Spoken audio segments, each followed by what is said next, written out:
Vous appréciez nos vidéos, nos contenus, nos idées? Alors, pensez à vous abonner et à liker les amis. C'est gratuit, ça coûte rien et ça vous prend une seconde, montre en main. Et si vous voulez soutenir activement la chaîne et nous aider à pouvoir vivre de notre travail, vous pouvez cliquer sur le bouton rejoindre et devenir membre premium à partir de 1,99 € par mois. Vous aurez accès à des vidéos exclusives, des sorties en avant-première et bien sûr, toute notre reconnaissance. De toute façon, tous les liens sont dans la description juste en dessous. Quoi qu'il arrive, merci de votre soutien les amis, du fond du cœur. Et maintenant, place à la vidéo.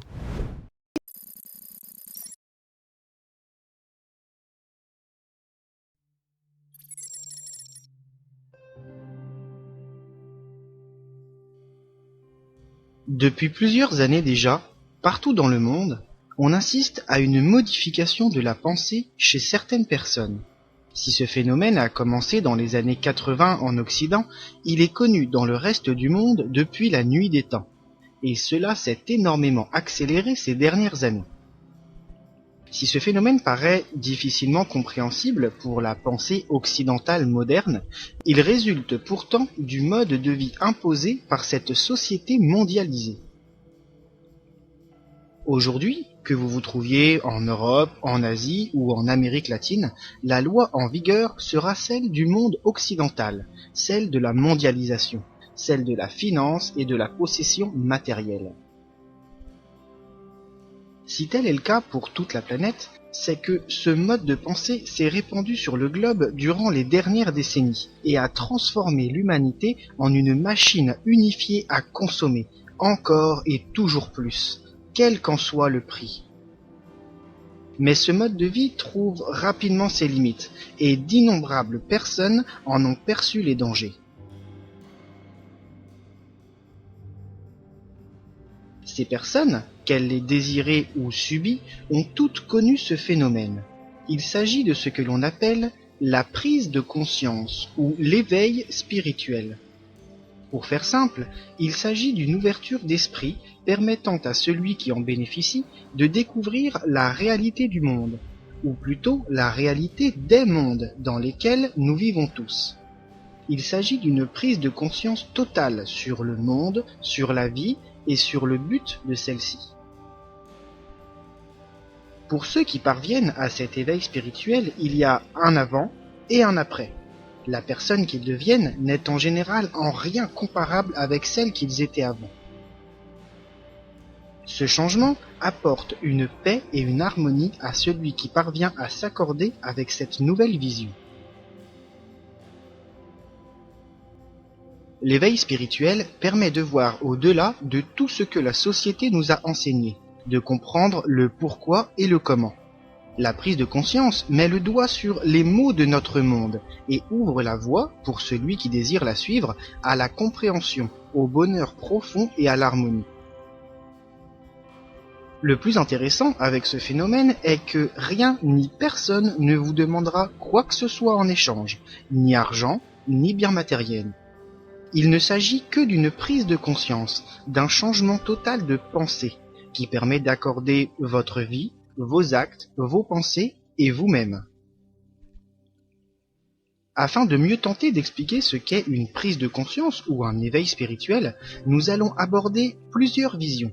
Nous allons tout d'abord revenir brièvement sur la chronologie de ces phénomènes dans l'histoire, avant de tenter d'expliquer pourquoi et comment tout ceci se produit.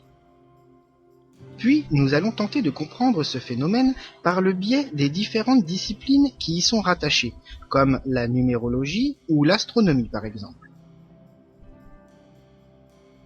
Bien évidemment, ce phénomène ne s'applique pas à chaque être humain, mais chaque être humain est concerné et devrait s'y intéresser s'il veut comprendre sa vie et son but sur cette planète. Commençons par revenir sur la chronologie de ce phénomène. À la fin du XXe siècle, les années 80 ont été un tournant pour notre civilisation. Les arts, la communication, les sciences, la technologie, l'audiovisuel, tout a été bouleversé, modifié, comme pulsé par une énergie venue d'ailleurs. En effet, cette décennie fut hautement énergétique, et notre civilisation tout entière a connu un palier d'évolution durant cette période. C'est d'ailleurs à partir de ce moment que sont apparus ce que l'on appellera les enfants indigos. Ces enfants spirituellement surdoués semblant accueillir une vision du monde et une sagesse que même leurs anciens n'auraient supporté. Ces enfants de la lumière étaient les premiers signes du changement que nous vivons actuellement. Le second moment important dans l'histoire de l'éveil des consciences fut la fin du calendrier Maya. En effet, le 21 décembre 2012 fut interprété à tort comme la fin du monde, la fin de l'humanité, voire de toute forme de vie sur Terre. Mais comme pour beaucoup de messages venus du passé, la fin de ce calendrier et les événements qui s'y rattachent sont sujets à interprétation. Le 21 décembre 2012 nous annonçait l'apocalypse, et c'est pourtant bien ce qu'il s'est passé. Si la définition commune du terme est catastrophe qui évoque la fin du monde par son ampleur, l'étymologie de ce mot en est tout autre. Apocalypse nous vient du grec ancien qui signifie l'action de révéler, de découvrir, de dévoiler. Nous sommes donc bien loin de la terrible fin du monde dans la souffrance absolue, mais plutôt dans une sorte de nouveau cycle énergétique, amenant l'humanité vers la connaissance, vers la vérité, vers la lumière. Le 21 décembre 2012 a donc marqué un tournant dans la spiritualité des hommes, dans l'éveil collectif et la prise de conscience. C'est d'ailleurs depuis cette date que de nombreuses personnes à travers le monde s'éveillent naturellement, sans chercher initialement cette voie ou cette quête personnelle. Pour tenter de comprendre pourquoi et comment une personne peut s'éveiller ou avoir une prise de conscience, il faut tout d'abord reprendre les bases. Concernant la nature même de la vie et notre présence sur Terre, il y a généralement 3 grandes voies. La voie scientifique, rationnelle, que nous apprenons toutes et tous à l'école, nous enseigne que nous sommes des êtres vivants physiques, constitués de différents matériaux organiques régis par des lois naturelles. Pour faire simple, des acides aminés ont formé de l'ADN, qui a donné les premières cellules vivantes avant d'évoluer durant des milliards d'années pour finir par donner l'espèce humaine que nous sommes. Cette vision de la vie fait totalement abstraction de notions d'âme, par exemple. L'âme n'étant pas matérielle, physique, la science ne peut la mesurer, la reproduire, et donc la comprendre. Et ce que la science ne connaît pas, n'existe pas. Le problème de cette vision de la vie est qu'elle se limite donc à ce qui est palpable, physique, mesurable, et que donc elle fait abstraction de l'énergie même de la vie, de la création de cette étincelle initiale qui a animé les cellules. La science se limite donc à étudier les molécules, les atomes, les composants physiques de notre monde.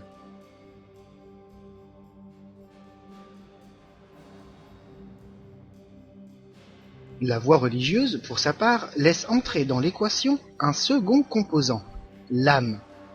Dès lors, vous n'êtes plus une simple enveloppe de chair, mais l'association d'une âme avec une enveloppe de chair vous permettant d'interagir dans le monde physique.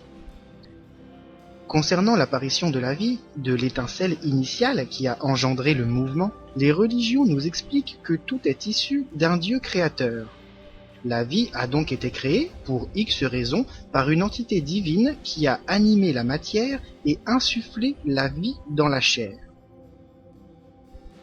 Dès lors, votre âme fut envoyée dans votre corps comme une main dans un gant, et c'est ce magnifique mélange qui nous a offert la vie.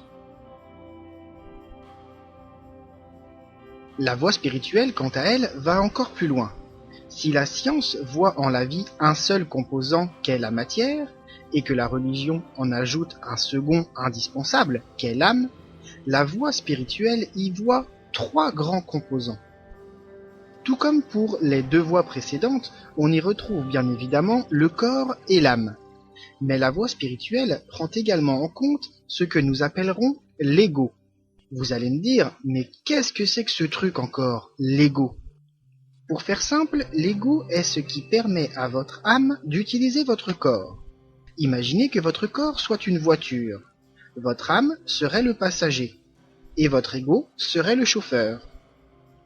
Si le passager, l'âme, veut aller d'un point A à un point B, il ne peut pas conduire la voiture seul.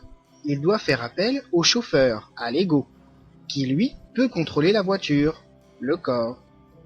L'ego est donc l'interface permettant à l'âme d'utiliser le corps. Il est votre personnalité, votre caractère, issu de votre éducation et de vos expériences. Et c'est grâce à votre ego que votre âme peut utiliser votre corps. Une autre façon de pouvoir comprendre l'interaction entre ces trois composants serait celle d'un réseau électrique. Imaginez cette fois que votre corps soit une ampoule. Votre âme serait alors la centrale produisant l'électricité.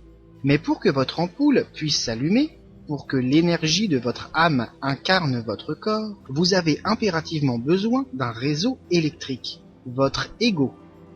Dès que ces trois composants sont reliés, la centrale peut produire l'électricité, l'envoyer via le réseau jusqu'à l'ampoule, qui pourra alors s'allumer et vous inonder de sa lumière.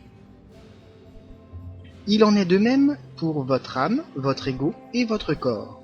Pour que votre âme puisse intégrer votre corps et interagir avec lui, elle a besoin d'utiliser votre ego.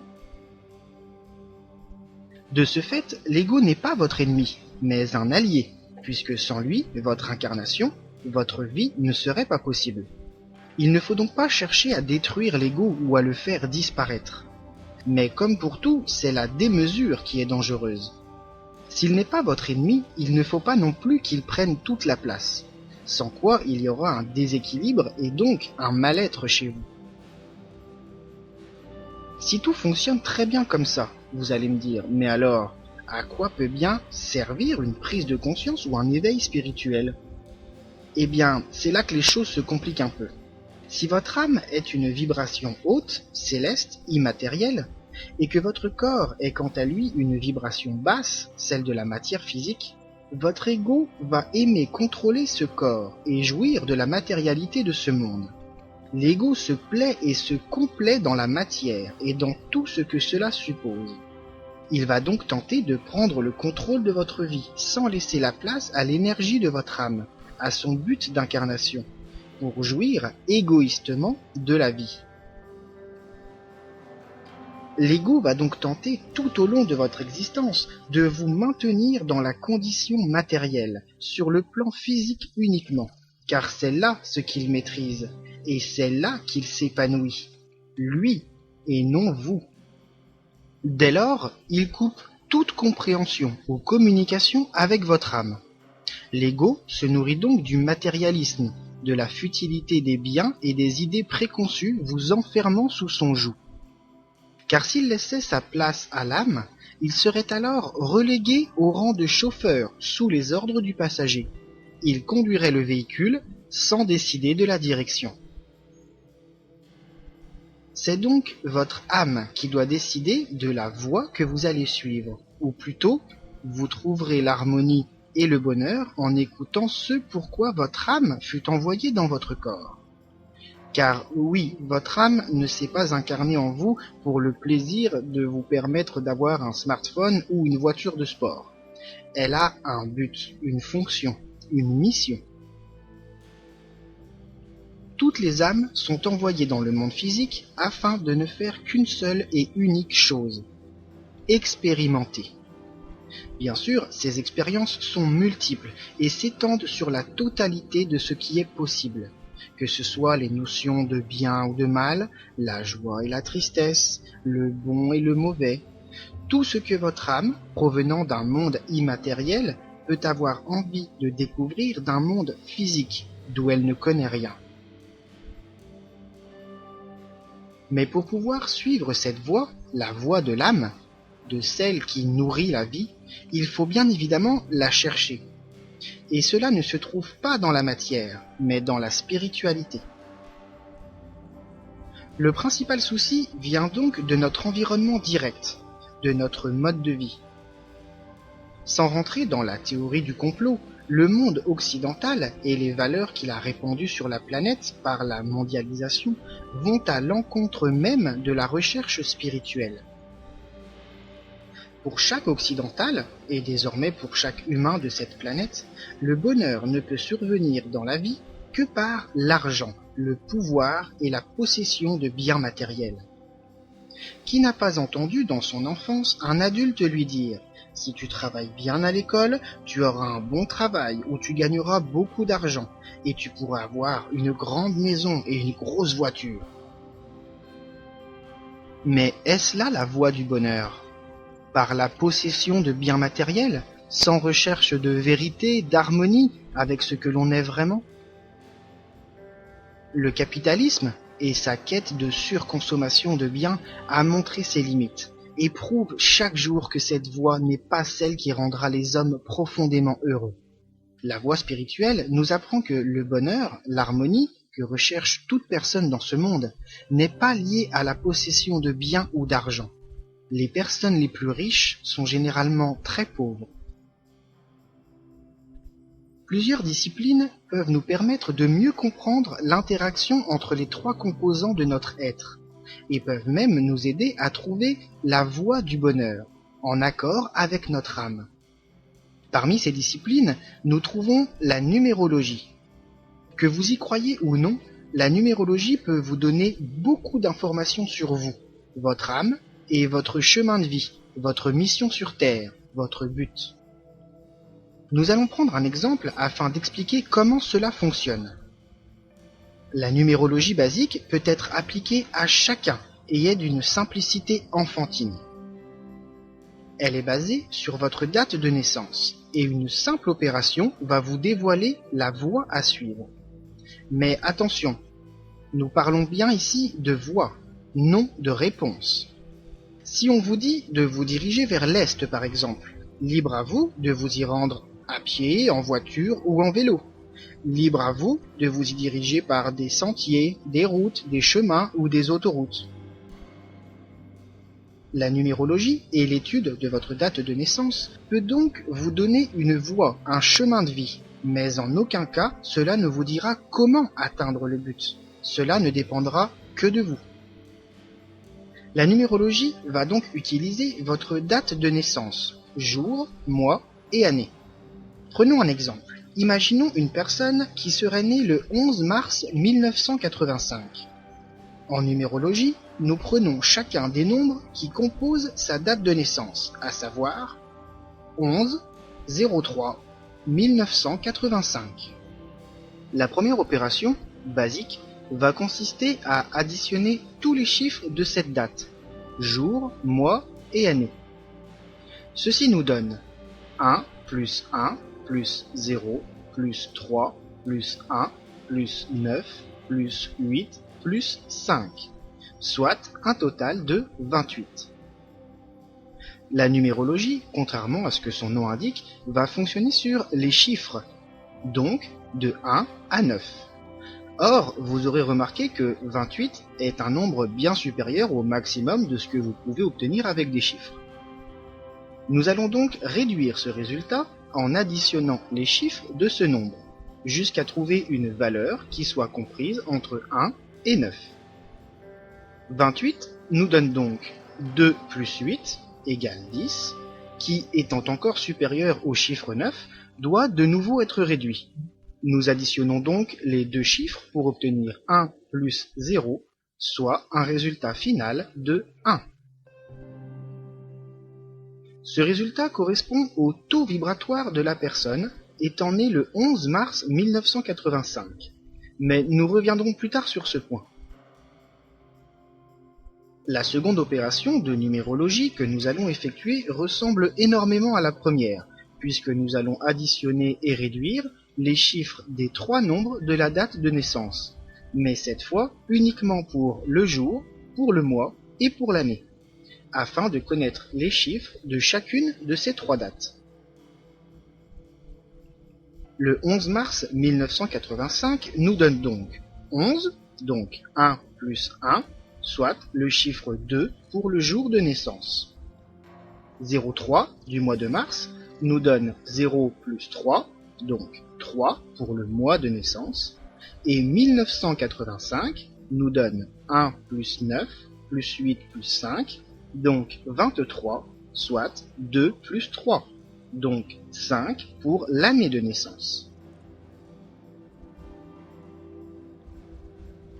En ayant fait cette petite opération, nous venons de calculer ce que l'on appelle le chemin de vie de cette personne. Mais qu'est-ce que c'est encore que ce truc, vous allez me dire? Eh bien, c'est très simple. Les jours, mois et années de naissance sont liés à certains astres ou planètes. Le jour de votre naissance correspond à la Lune. Un cycle lunaire dure un peu plus de 29 jours, soit pratiquement la durée d'un mois. Et ne dit-on pas de quelqu'un qu'il est mal luné, sous-entendu que ce jour n'est pas pour lui une bonne lune? Le mois de naissance correspond pour sa part au Soleil, puisque la Terre orbite autour de son étoile en 12 mois. Et l'année de naissance se rapporte pour sa part à la Terre, puisque jusqu'à preuve du contraire, nous vivons sur cette planète, et que le temps que nous y passons lui est donc attribué. Certains d'entre vous vont se dire « Oui, mais pourquoi ces trois astres-là et pas d'autres?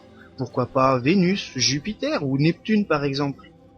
Eh bien, parce que ces trois astres précis que sont la Terre, la Lune et le Soleil sont directement liés à la vie sur notre planète, et donc à nous. La Terre porte la vie sur elle. Le Soleil nourrit cette vie par sa lumière, sa chaleur et son énergie. Et la Lune régule la vie de par sa position, engendrant les effets de marée par exemple, indispensables à la vie sur notre planète. D'ailleurs, avez-vous remarqué que de tous les astres qui composent notre système solaire, seuls ces trois-là possèdent un article devant leur nom. On ne dit pas « regarde Soleil », mais bien « regarde le Soleil ». De même pour la Lune et la Terre. Ces trois astres précis sont nommés différemment depuis toujours, parce qu'ils nous sont directement liés, qu'ils sont liés à la vie. Concernant la numérologie et le résultat obtenu sur la date de naissance, que pouvons-nous maintenant en faire? Nous avons vu qu'une personne née le 11 mars 1985 a un chemin de vie 2, 3, 5. Mais à quoi peuvent bien correspondre ces chiffres? Eh bien, chacun de ces chiffres va vous donner une voie à suivre, une indication sur les expériences que votre âme est venue chercher sur Terre, dans cette vie. Pour mieux comprendre, il suffit de se rapporter à la signification des chiffres en numérologie. En effet, chacun de ces 9 chiffres a une signification très forte, qui va donner une partie de la voie du chemin de vie. Si nous reprenons notre exemple, une personne née le 11 mars 1985 aura donc un chemin de vie 2, 3, 5. Ce qui signifie que les trois thèmes où cette personne pourra pleinement s'épanouir seront: pour le 2, l'association, le fait de s'unir avec d'autres personnes, de former une équipe. Pour le 3, la communication, le fait de partager ses idées, ses valeurs, ses émotions. Et pour le 5, le changement, le fait de devoir évoluer, bouger ou voyager. Le chemin de vie de cette personne indique donc les points importants qui lui permettront de s'épanouir et de se sentir bien dans ce qu'elle fait. Pour parler spirituellement, le chemin de vie d'une personne correspond au thème que votre âme est venue expérimenter dans ce monde matériel au cours de cette vie. Mais attention, le chemin de vie ne signifie pas que, pour être heureux, vous devez réaliser dans votre travail tous les thèmes liés à votre date de naissance, loin de là. Si nous reprenons notre exemple du chemin de vie en 2, 3, 5, nous pourrions penser que cette personne s'épanouirait totalement en étant journaliste ou reporter par exemple, parcourant le globe, car ce faisant, elle travaillerait en association avec les équipes de tournage, de montage de son média. Elle communiquerait via ses reportages ou articles et serait dans le changement permanent via ses multiples déplacements à travers le monde. Si ce cas de figure remplit admirablement le chemin de vie de notre exemple, cela peut en être tout autrement. Si l'activité professionnelle occupe la plus grande partie de notre temps et de notre importance de vie dans notre société, le chemin de vie peut parfaitement s'accomplir dans la vie en général.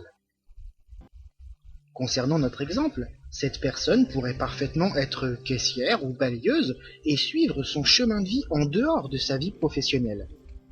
Elle pourrait faire partie d'une association humanitaire correspondant au 2 de l'association, tout comme elle pourrait être très active sur le net afin de partager ses points de vue et opinions, accomplissant ainsi le 3 de la communication. Le chemin de vie n'est donc pas la voie à suivre d'un point de vue professionnel, mais représente les thèmes dans lesquels vous pourrez vous épanouir, trouver une harmonie, un bonheur profond. Bien évidemment, les thèmes ne se limitent pas aux 2, 3 ou 5, puisque, comme nous l'avons vu plus tôt, la numérologie s'exprime par les valeurs numériques allant de 1 à 9. Chacun de ces chiffres correspond donc à un thème précis s'appliquant au chemin de vie de chaque personne.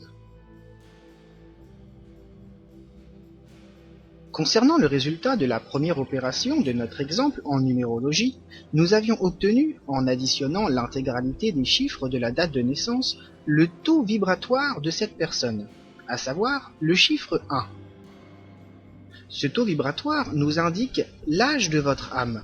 Pour faire simple, lorsqu'une âme s'incarne pour la première fois sur Terre, sa vibration est abaissée au maximum, au niveau de la matière.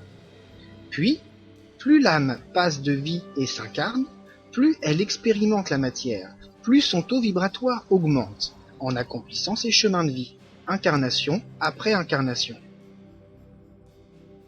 Et tout comme pour la numérologie basique, les taux vibratoires vont s'échelonner de 1 à 9. Un taux vibratoire de 1 est donc représentatif d'une âme jeune, nouvellement incarnée, qui commence à expérimenter la matière, tandis qu'un taux vibratoire de 9, par exemple, nous indique que cette âme a déjà beaucoup expérimenté d'incarnation, et qu'elle est beaucoup plus proche de retourner vers la source. Car oui, une âme, après avoir expérimenté tous ses chemins de vie durant les incarnations, augmente son taux vibratoire jusqu'au niveau 9. Et si ce chemin de vie s'accomplit, l'âme peut alors retourner vers la source, afin de transmettre toutes ses expériences et de partager tout ce qu'elle aura vécu durant ses multiples incarnations dans la matière. Pour résumer, plus votre taux vibratoire est proche de 1, plus votre âme est jeune, et inversement, plus ce même taux est proche de 9, plus votre âme est ancienne, et a donc connu de multiples incarnations. Si vous parvenez à accepter tout ceci, vous allez maintenant me demander, mais alors, d'où viennent les âmes? Et où est-ce qu'elles repartent? Nous allons tenter de simplifier tout ceci afin de mieux comprendre. Votre âme n'apparaît pas tout d'un coup dans la haute atmosphère en attendant la naissance d'un bébé innocent pour foncer à l'intérieur.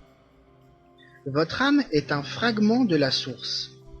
D'ailleurs, vous pouvez l'appeler comme bon vous semble, source, Dieu ou univers. Peu importe, il s'agit de l'énergie de la vie, de la conscience universelle de l'univers.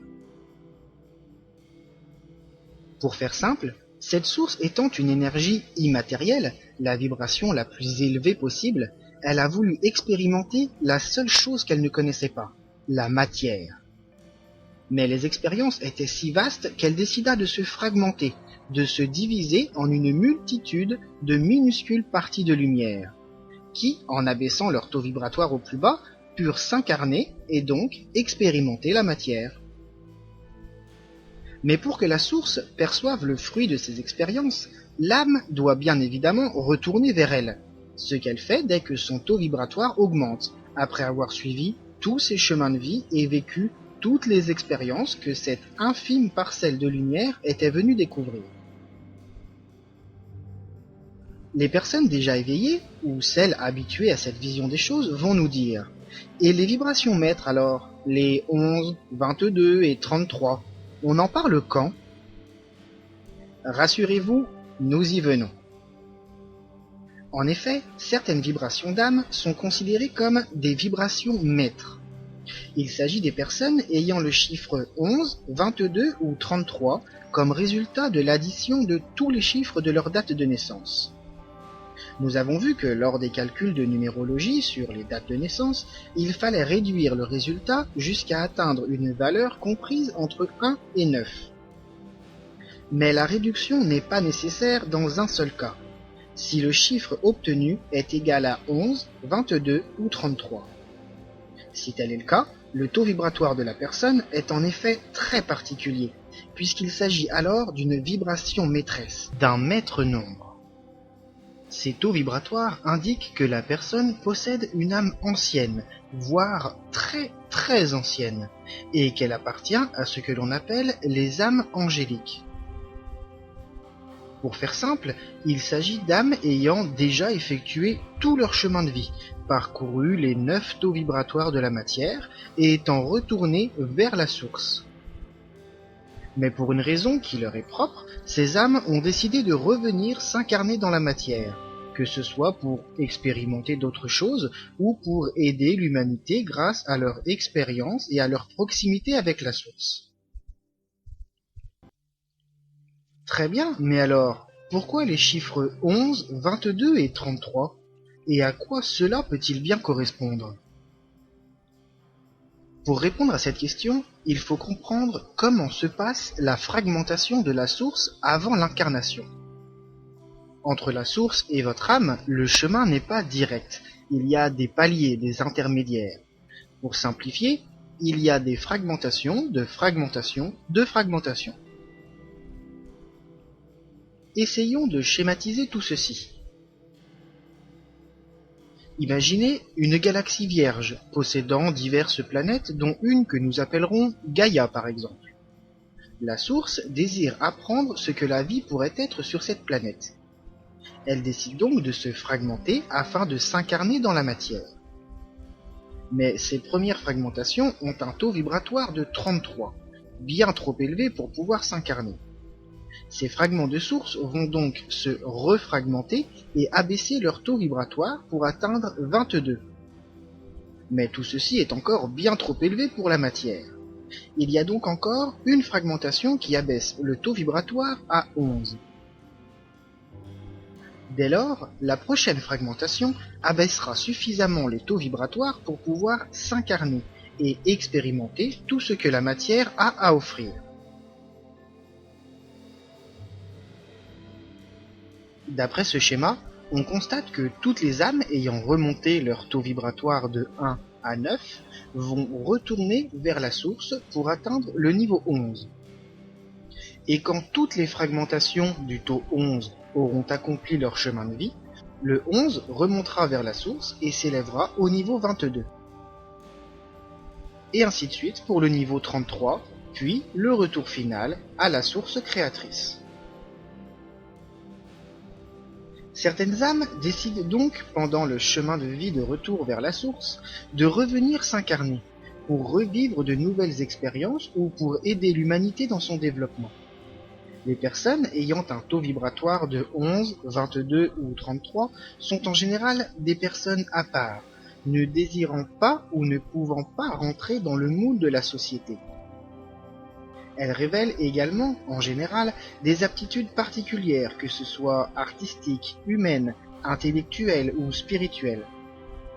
Mais quel que soit son taux vibratoire, l'éveil spirituel et la prise de conscience est possible.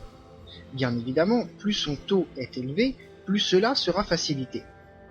En effet, plus le taux vibratoire est élevé, plus l'ouverture d'esprit de la personne est grande, et moins elle est assujettie aux dogmes de la matière, religieux, scientifiques, sociaux ou culturels. Si l'éveil spirituel transforme une personne, sa vision du monde, sa façon de coexister avec les autres formes de vie, sa place dans l'univers, sa raison d'être, tout ceci ne se passe pas toujours sans tumulte. La prise de conscience et l'éveil d'une personne va donc répondre à certains critères ou symptômes du bouleversement. Chaque personne vivra son éveil différemment, mais certains points sont notés comme récurrents. Nous allons énumérer 7 des symptômes les plus courants rencontrés par une personne qui s'éveille. 1. le sentiment d'être une nouvelle personne. Vous vous sentez soudain comme différent de la personne que vous étiez jusque-là. Vos pensées, vos besoins, vos envies semblent avoir radicalement changé. Vous ne voyez plus le monde comme avant et vous vous sentez distant de vous-même, comme vous observant de l'extérieur. 2. Rejet de tout ce qui est futile ou artificiel. Vous ne supportez plus toute la futilité de notre monde matériel. La société de consommation extrême et les apparences artificielles vous exècrent. Vous ressentez un besoin profond de sincérité et de vrai, sans emballage aguicheur ou belles promesses. Vous désirez uniquement du vrai. 3. Modification de votre alimentation. Vous vous sentez soudain attiré vers certains aliments et en rejetez d'autres. Vous vous dirigez naturellement vers la consommation de produits sains pour votre corps et en harmonie avec votre nouvelle vision du monde. Vous pouvez mettre une certaine distance avec les produits animaux et industriels pour vous rapprocher des aliments végétaux naturels. 4. Fatigue et troubles du sommeil. Votre corps ressent des fatigues chroniques extrêmes et vos nuits peuvent être perturbées. Vous pouvez vous endormir soudainement dès que vous vous posez sur un canapé, tout en peinant à trouver le sommeil la nuit venue. 5. Rapprochement à la nature et à toutes ses formes de vie. Vous ressentez un besoin viscéral de vous rapprocher de la nature. Le contact avec les plantes et les animaux vous apporte une grande satisfaction et un sentiment de paix, de calme et de régénération énergétique. Vous comprenez que toutes les formes de vie, animales ou végétales, font partie de notre monde et nous sont indispensables. 6. Besoin de solitude, d'isolement. Vous ressentez le besoin de vous isoler, de vous retrouver seul afin de réfléchir à tout ce qui vous arrive, de vous ressourcer et de vous écouter vous-même. Le contact social peut devenir difficile avec des personnes, même très proches avant, qui ne comprennent pas ce que vous vivez. 7. Troubles physiques, migraines, douleurs articulaires, état grippal. Votre corps physique réagit également à l'éveil spirituel et à la prise de conscience. Vous pouvez souffrir de violents maux de tête ou de tous les symptômes d'un état grippal ou d'un rhume, sans que cela ne persiste dans le temps. La durée de ces symptômes n'excède jamais 1 ou 2 jours pour chacun d'entre eux. Bien évidemment, ces symptômes ne sont que les plus couramment ressentis, et vous pouvez en dénombrer énormément d'autres. L'éveil spirituel, la prise de conscience, est une modification totale de votre vision du monde et de votre place dans ce monde. L'élévation de votre taux vibratoire vous pousse à voir la vie telle qu'elle est réellement, et à la ressentir de l'intérieur, dans votre cœur et dans votre âme. En vous éveillant, vous vous apercevez de toute la futilité de notre société, de son injustice et de sa cruauté. Vous ne serez plus dans le conflit avec les autres, mais dans l'entraide, et c'est là que tout le monde pourra avancer ensemble. L'éveil vous poussera à être en accord, en harmonie entre vos pensées et vos actes. Par exemple, vous pensez peut-être que la condition animale dans notre société de consommation est ignoble, que les abattoirs, les élevages intensifs, le transport du bétail et la consommation de viande dépourvue du rapport à la vie perdue n'est pas nécessaire à notre survie. Mais pourtant, vous continuez à manger des steaks et à aller au fast-food avec vos amis ou vos enfants. Eh bien, l'éveil spirituel vous poussera par vous-même à harmoniser vos actes et vos pensées. Dès lors, ce ne sera plus la société, la publicité ou la pression sociale qui guidera vos choix et vos actes, mais uniquement votre cœur et votre ressenti. Cela ne veut pas dire que vous ne mangerez plus de viande, mais juste que la consommation de cette denrée doit se faire avec le respect des animaux, dans leur élevage, dans leur nourriture et dans leur mort. Ce faisant, la qualité de la viande n'en sera que meilleure, et vous pourrez en consommer, probablement beaucoup moins qu'auparavant, mais avec beaucoup plus de plaisir. Cet exemple peut s'appliquer à toutes les choses matérielles de notre société de consommation, technologie, cosmétiques, vêtements ou véhicules. La prise de conscience, l'éveil spirituel, de par l'augmentation du taux vibratoire de la personne qui le vit, va mettre en accord le cœur et les choix, la pensée et les actions, afin que celui qui s'éveille comprenne ses choix, ses actes et en soit pleinement conscient. Tout ceci est bien gentil, vous me direz, mais pourquoi cela se produit-il maintenant? Pourquoi autant de personnes dans le monde s'éveillent actuellement? Eh bien, la réponse à cette question se trouve tout simplement non pas sous vos yeux, mais au-dessus, très loin au-dessus de nous. Je ne parle pas d'un Dieu qui nous observe, loin de là, je vous parle de notre galaxie. Car c'est en étudiant notre galaxie que nous trouverons la réponse à cette question. Pour être plus précis, cela a à voir avec Alcyone, le centre de notre galaxie, ainsi qu'avec la fameuse précession des équinoxes. Essayons de résumer simplement ce qui se passe. Notre planète, la Terre, Gaïa pour les intimes, orbite autour de son étoile, le Soleil. 7 autres planètes font de même, de Mercure à Neptune, ce qui forme notre système solaire. Mais notre système solaire n'est pas fixe dans le cosmos, ou perdu au milieu de nulle part. Il fait lui-même partie d'un gigantesque amas d'étoiles et de systèmes planétaires, que nous appelons la Voie lactée, notre galaxie. Et notre galaxie, tout comme les planètes autour de leur étoile, est en rotation autour d'un point central. Ce point s'avère être un soleil hypermassif nommé Alcyone. Si notre planète met 1 an pour effectuer une rotation complète autour du Soleil, notre système solaire, placé sur le disque de la Voie lactée en rotation, met pour sa part 26 000 ans à effectuer une rotation complète. Notre galaxie se présente donc comme un disque géant tournant sur lui-même, composé d'une multitude de systèmes planétaires en tout genre. Mais ce disque n'est que la partie visible, matérielle du système, car tout comme le champ magnétique invisible de la Terre, notre galaxie possède une force colossale produite par l'étoile hypermassive en son centre. En effet, Alcyone émet ce que l'on appelle un mur de photons. Il s'agit d'une ceinture de photons agissant comme un disque perpendiculaire à l'axe de la galaxie. Ce mur de photons coupe donc par 2 fois la trajectoire du système planétaire qui orbite autour d'Alcyone. Son épaisseur est tout de même extrêmement impressionnante, puisqu'on estime à 2000 ans la durée nécessaire à notre système solaire pour le traverser. Ce faisant, la précession des équinoxes ne comporte donc pas un cycle de 26 000 ans, mais 4 cycles en réalité.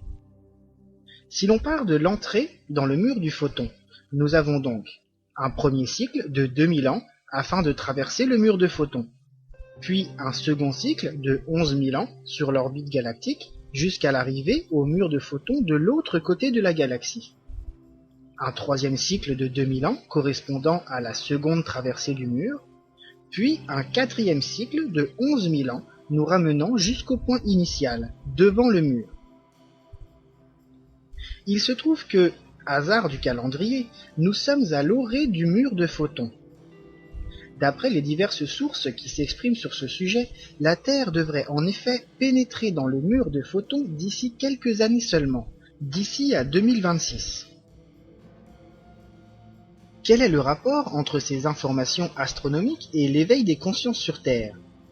Eh bien, c'est très simple. Qu'est-ce qu'un photon? C'est tout simplement de la lumière.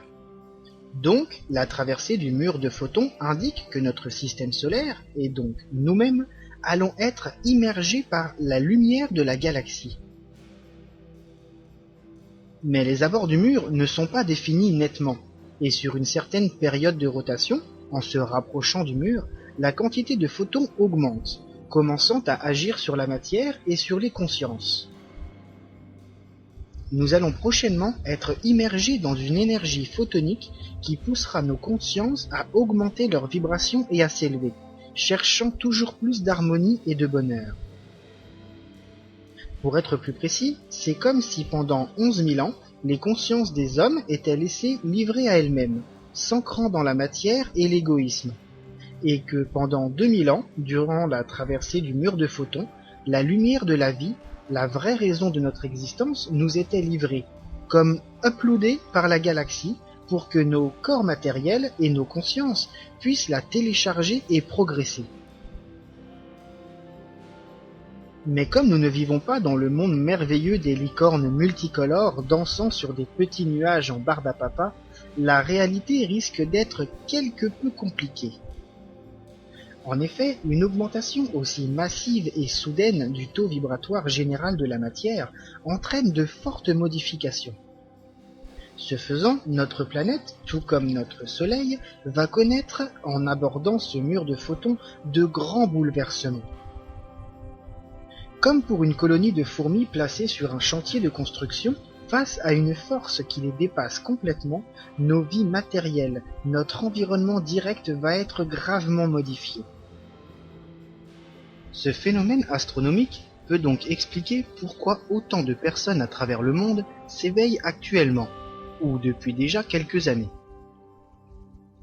Que ce fait soit avéré ou non, que la numérologie soit vraie ou non, le fait est que le nombre d'hommes et de femmes qui traversent ce bouleversement spirituel ne cesse d'augmenter, comme une réponse de la Terre aux tourments que lui infligent les hommes. On ne peut pas forcer un éveil spirituel ou une prise de conscience. C'est un phénomène naturel qui se produit de lui-même, sans que nous ne puissions l'influencer ou l'accélérer. Pour les personnes qui l'ont traversé, la finalité semble toujours être un épanouissement, une harmonie et un bonheur profond. Et pour ceux qui se poseraient la question de savoir s'ils le traversent ou non, alors c'est que la réponse doit être non, car quand on s'éveille spirituellement, quand on prend pleinement conscience du monde, de la vie et de son énergie, la question ne se pose plus. On le vit, on le ressent, on change profondément. Si tout ceci est vrai, on ne peut alors que souhaiter que de plus en plus de personnes s'éveillent, ouvrent leur conscience, car il semblerait que ce soit le meilleur chemin pour l'avenir de l'humanité.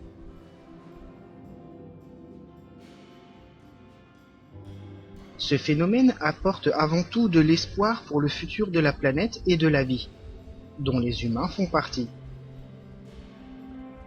Et même s'il ne s'agit que d'un doux rêve, je vous encourage à l'accepter à bras ouverts, car un monde où serait exempt le conflit, la peur et la domination des autres, au profit du respect, de la connaissance, de l'harmonie et du bonheur, ne peut en aucun cas vous faire du mal.